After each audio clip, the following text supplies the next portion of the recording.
नमस्कार मंडळी, welcome to निराली माय चॅनल.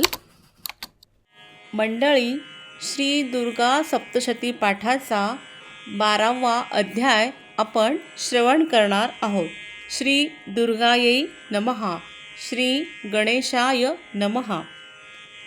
श्री दुर्गा सप्तशती द्वादशोऽध्यायः. देवी चरित्राच्या पाठाचे महात्म्य. ओम. मी 3 नेत्र असलेल्या दुर्गा देवीची भक्ती करतो. तिची अंगकांती विजेसारखी आहे. ती सिंहाच्या खांद्यावर विराजमान असून भयंकर दिसते. हातामध्ये ढाल तलवार घेतलेल्या अनेक कन्या तिच्या सेवेसाठी उभ्या आहेत. तिने आपल्या हातात चक्र, गदा, तलवार, ढाल, बाण, धनुष्य, पाश आणि तर्जनी मुद्रा धारण केली आहे. तिचे स्वरूप अग्निमय असून तिने आपल्या मस्तकावर चंद्रकोर धारण केली आहे. ओम. देवी म्हणाली, हे देवांनो, जो कोणी एकाग्र चित्ताने या स्तोत्रांनी माझी नित्यस्तुती करील त्याच्या सर्व बाधा, पीडा, त्रास मी निसंशय दूर करीन. जे कोणी मधु कैटभांचा नाश, महिषासुराचा वध आणि शुंभ निशुंभ यांच्या संहाराच्या प्रसंगाचे कीर्तन वर्णन करतील, तसेच जे कोणी अष्टमी, चतुर्दशी आणि नवमीस माझे उत्तम महात्म्य एकाग्र चित्ताने आणि भक्तिभावाने श्रवण करतील, त्यांना कोणतेही पाप लागणार नाही. त्यांच्यावर पापांच्या फलस्वरूप उत्पन्न होणाऱ्या आपत्ती येणार नाहीत. त्यांना कधीही दारिद्र्य येणार नाही. त्यांना इष्टजनांच्या वियोगाचे दुःखही भोगावे लागणार नाही. इतकेच नव्हे तर अशा भक्ताला शत्रू, लुटारू किंवा राजा, शस्त्रे, अग्नी आणि जलप्रवाह यांच्यापासून कधीही भय उत्पन्न होणार नाही. म्हणून सर्वांनी माझे हे महात्म्य एकाग्र चित्ताने आणि भक्तिभावाने नित्य श्रवण पठन करावे. ते परम कल्याणकारक आहे. माझे हे महात्म्य महामारीपासून उत्पन्न होणाऱ्या सर्व उपद्रवांना तसेच त्रिविध प्रकारच्या आधिदैविक, अधिभौतिक आणि आध्यात्मिक दुःखांना शांत करणारे आहे. ज्या माझ्या मंदिरात हे महात्म्य प्रत्येक दिवशी विधिपूर्वक म्हटले जाते, ते स्थान मी कधीच सोडत नाही. तेथे माझे नित्य सानिध्य वास्तव्य असते. बली अर्पण करणे, पूजा करणे, होम यज्ञ करणे, महोत्सव करणे आदी शुभप्रसंगी माझे हे संपूर्ण चरित्र अवश्य श्रवण पठण करावे. असे केल्याने मनुष्याने जाणता वा अजाणता अज्ञानाने मजप्रित्यर्थ बलिसमर्पण, पूजा व होम असे जे काही सत्कृत्य केलेले असेल, त्याचा मी मोठ्या आनंदाने स्वीकार करीन. शरद ऋतूत नवरात्रात माझी वार्षिक महापूजा केली जाते. त्यावेळी जो मनुष्य माझे हे महात्म्य भक्तिभावाने श्रवण करील, तो मनुष्य माझ्या कृपाप्रसादाने सर्व बाधातून मुक्त होऊन धनधान्य आणि पुत्राधिकांनी संपन्न होईल, यात संशय नाही.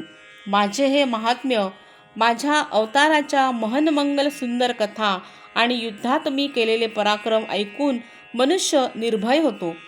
माझे महात्म्य श्रवण करणाऱ्या मनुष्यांचे शत्रू नष्ट होतात, त्यांचे सर्वार्थाने कल्याण होते आणि त्यांचे सर्व कुळ आनंदात, सुखात, समाधानात राहते. सर्वत्र शांती कर्म करताना दुःखस्वप्न पडले असता त्यांची शांती होण्यासाठी आणि ग्रहांपासून उग्र स्वरूपाची पीडा होत असल्यास माझे महात्म्य श्रवण करावे. त्यामुळे सर्व प्रकारची संकटे, उपद्रव, भयंकर अशा ग्रहपीडा यांचा उपशम होतो. मनुष्यांना वाईट स्वप्ने न पडता शुभ स्वप्ने पडतात. माझे हे महात्म्य बालग्रहांच्या पीडेने संत्रस्त झालेल्या बालकांना त्यांची पीडा दूर करून शांत करते आणि लोकसंघटनेत फूट पडली असता मतभेद दूर करून त्यांच्यात मित्रता, एकजूट निर्माण करते. माझे हे श्रेष्ठ महात्म्य दुराचारी अशा सर्व लोकांचे बल, सामर्थ्य नष्ट करणारे आहे. याच्या पठणाने राक्षस आणि भूत पिशाचांचा नाश होतो. हे माझे सर्व महात्म्य माझे सामिप्य प्राप्त करून देणारे आहे. मज प्रित्यर्थ पशु, पुष्प, अर्घ्य, धूप, दीप आणि गंधादी उत्तम सामग्रीने पूजन करून, ब्राह्मणांना भोजन देऊन, होम करून, नित्य अभिषेक करून, नाना प्रकारचे अन्य भोग अर्पण करून आणि दाने देऊन 1 वर्षभर माझी उपासना आराधना केल्याने मला जी प्रसन्नता होते, ती माझे हे उत्तम चरित्र श्रद्धेने, भक्तिभावाने आणि एकाग्रतेने एकदाच ऐकल्याने होते. हे महात्म्य श्रवण केल्याने पापे नष्ट होऊन आरोग्यता लाभते. माझे जन्म कीर्तन, अवताराचे कीर्तन, भूतांपासून रक्षण करणारे आणि माझे युद्धविषयक चरित्र, युद्धातील माझा पराक्रम, दुष्ट दैत्यांचा संहार करणारे आहे. त्याचे श्रवण केल्याने मनुष्यांना शत्रूचे भय राहत नाही. हे देवांनो, तुम्ही आणि ब्रह्मर्षींनी माझी जी स्तवने केली आहेत, तसेच ब्रह्मदेवाने जी स्तवने केली आहेत, त्यांचे श्रवण पठण केल्याने ती शुभप्रद कल्याणकारी बुद्धी देतील. अरण्यात उजाड मार्गावर किंवा वणव्याने वेढले असता, निर्जन भयाण जागी चोर दरोडेखोरांनी किंवा शत्रूंनी घेरले असता, जंगलात वाघ, सिंह वा जंगली हत्ती मागे लागले असता, संतापलेल्या राजाने वधाची किंवा बंदीत टाकण्याची आज्ञा केली असता, किंवा महासागरातून जहाजात बसून जात असताना ते भयंकर तुफानात वादळात सापडले असता, तसेच अत्यंत भयंकर अशा युद्धात शस्त्रांचे प्रहार होत असता, वेदनांची पीडा होत असता, किंबहुना सर्व घोर बाधा झाल्या असता, जो मनुष्य माझ्या चरित्राचे स्मरण करतो, तो संकटातून मुक्त होतो. माझ्या प्रभावाने सिंहादी हिंस्र, श्वापदे, चोर, लुटारू आणि शत्रू माझ्या चरित्राचे स्मरण करणाऱ्या मनुष्यापासून दूर पळून जातात. ऋषी म्हणाले, हे राजा, असे बोलून ती प्रचंड पराक्रम करणारी भगवती चंडिका सर्व देव तिच्याकडे पाहत असताना तेथेच अंतर्धान पावली. त्यानंतर देवही पूर्वीसारखेच निर्भय होऊन आपापल्या अधिकारांचे पालन करू लागले आणि ज्यांचे सर्व शत्रू मारले गेले आहेत, असे ते देव आपापले हवीरभागही ग्रहण करू लागले. उर्वरित दैत्य युद्धात देवशत्रू शुंभ हा देवीकडून मारला गेल्यावर, तसेच जगाचा विध्वंस करणारा महावीर, महाभयंकर आणि अतुल पराक्रमी असा निशुंभही मारला गेल्यावर पाताळात निघून गेले. हे राजा, अशा प्रकारे ती भगवती देवी नित्य असूनही पुन्हा पुन्हा प्रगट होऊन जगाचे पालन करते. तीच हे विश्व मोहित करते, तीच हे विश्व निर्माण करते आणि तिची प्रार्थना केल्याने तीच संतुष्ट होऊन विज्ञान आणि वैभव देते. हे राजा, महाप्रलयाच्या वेळी महामारीचे रूप धारण करणारी ही महाकालीच या समस्त ब्रह्मांडात व्याप्त आहे. ती स्वतः जन्मरहित असूनही कधी महामारीचे रूप घेते, तर कधी सृष्टीचे सृजन उत्पत्ती करणारी होते आणि तीच सनातन अशी देवी वेळप्रसंगी प्राणीमात्रांचे रक्षण करते, त्यांना टिकविते, जगवते. अभ्युदयकाळी हीच देवी मनुष्यांच्या घरात लक्ष्मी रूपाने वास करून त्यांची उन्नती करते आणि अभाव असताना तीच अलक्ष्मी रूपाने, दारिद्र्य रूपाने मनुष्यांच्या विनाशाचे कारण होते. अशा या देवीची स्तुती केल्याने, तिची गंध, पुष्प, धूपादिकांनी मनोभावे पूजा केल्याने ती धन, द्रव्य, पुत्र, संतती, धार्मिक बुद्धी आणि शुभप्रद उत्तम गती देते. याप्रमाणे श्री मार्कंडेय पुराणातील सावर्णिक मन्वंतरातील देवी महात्म्य कथेतील फलस्तुती नावाचा 12वा अध्याय पूर्ण झाला. श्री दुर्गायै नमः. मंडळी, श्री दुर्गा सप्तशती पाठाचा 13वा अध्याय आपण श्रवण करणार आहोत. श्री दुर्गायै नमः. श्री गणेशाय नमः. श्री दुर्गा सप्तशती त्रयोदशोऽध्यायः. राजा सुरथ आणि समाधी वैश्य यांना देवीचे वरदान. ओम. जी उगवत्या सूर्यमंडलाप्रमाणे कांतिमान आहे, जिला 4 भुजा आहेत, 3 नेत्र आहेत, जिने आपल्या 2 हातात पाश आणि अंकुश ही आयुधे आणि अन्य 2 हातात वरद आणि अभय मुद्रा धारण केली आहे, त्या शिवादेवीचे मी ध्यान करतो. ओम. ऋषी म्हणाले, हे राजा, याप्रमाणे मी तुला देवीचे उत्तम महात्म्य सांगितले. जी या जगाला धारण करते, त्या देवीचा हा असा प्रभाव आहे, तीच विद्या ज्ञान देते. भगवान विष्णूच्या या मायारूपी भगवतीमुळेच तू हा वैश्य तसेच अन्य विवेकी लोक मोहित होतात. पूर्वी मोहित झालेले आहेत आणि यापुढेही मोहित होतील. म्हणूनच हे महाराजा, तू त्या परमेश्वरीला शरण जा.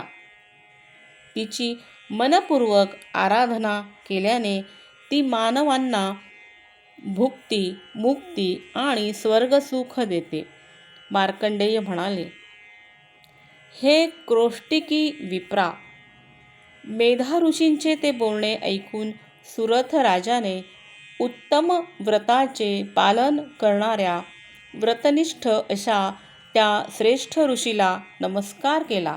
मग राज्य गेल्यामुळे आणि त्याविषयी असलेल्या आत्यंतिक ममत्वामुळे खिन्न झालेला तो राजा आणि तो वैश्य विरक्त होऊन तत्काळ तपश्चर्येसाठी निघाले आणि जगदंबेचे दर्शन घडावे म्हणून नदीकाठी राहून तपश्चर्या करू लागले. तो वैश्य श्रेष्ठ अशा देवी सुक्तांचा जप करीत तपमग्न झाला.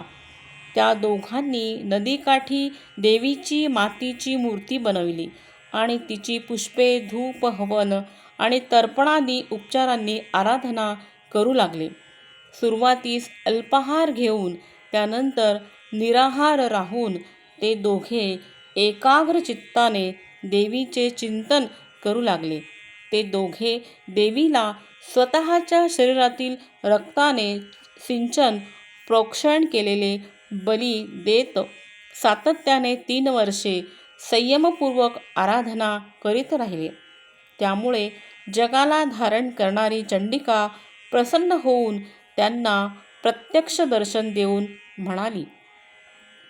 देवी म्हणाली, हे राजा आणि हे स्वकुळाला आनंदित करणाऱ्या वैश्यवरा, मी तुम्हा दोघांवर अत्यंत संतुष्ट असून तुम्हाला जे हवे ते सर्व देणार आहे. तरी तुम्हाला ज्या गोष्टीची इच्छा असेल ती मागून घ्या. मार्कंडेय म्हणाले, हे विप्रवरा, तेव्हा राजाने या जन्मात शत्रूने बलपूर्वक हरण केलेले आपले राज्य पुन्हा मिळावे आणि अन्य जन्मात कधीही नष्ट न होणारे असे अक्षय राज्य प्राप्त व्हावे असा वर मागितला. पण त्या वैश्याचे मन मात्र संसाराविषयी खिन्न विरक्त झाले होते. तो बुद्धिमान होता म्हणून त्याने अहम ममतारूपी आसक्तींचा संग सुटण्यास उपयुक्त असे ज्ञान मागितले. तेव्हा त्या दोघांच्या इच्छा ऐकून देवी म्हणाली, हे राजा, थोड्याच दिवसात तुला आपले राज्य पुनश्च प्राप्त होईल. तू तुझ्या शत्रूंना मारशील आणि यापुढे ते तुझे राज्य स्थिर राहील. अर्थात ते तुझ्यापासून कोणीही हिरावून घेणार नाही. मृत्यूनंतर तू पुन्हा विवस्वान सूर्य देवाच्या अंशापासून जन्म घेऊन या पृथ्वीवर सावर्णिक नावाचा मनु होशील. आणि हे वैश्य श्रेष्ठा, तू माझ्याकडून ज्या वरप्राप्तीची इच्छा केली आहेस तो मी तुला देते. तुला मोक्षप्रद ज्ञान प्राप्त होईल. मार्कंडेय म्हणाले, हे विप्रवरा, याप्रमाणे त्या दोघांना इच्छित वरदान देऊन आणि त्यांच्याकडून भक्तिपूर्वक करण्यात आलेली आपली स्तुती ऐकून ती देवी तत्काळ अंतर्धान पावली. अशा प्रकारे देवीकडून वर प्राप्त केलेला तो क्षत्रियातील श्रेष्ठ असा सुरथ राजा पुढे सूर्यापासून जन्म घेऊन सावर्णी नामक मनु होईल. क्लीम ओम. याप्रमाणे श्री मार्कंडेय पुराणातील सावर्णिक मन्वंतरातील देवी महात्म्य कथेतील सुरथ आणि वैशाला वरप्रदान नावाचा 13वा अध्याय पूर्ण झाला. श्री दुर्गायै नमः. Please like, share and subscribe निराली माय चॅनल. थँक्यू.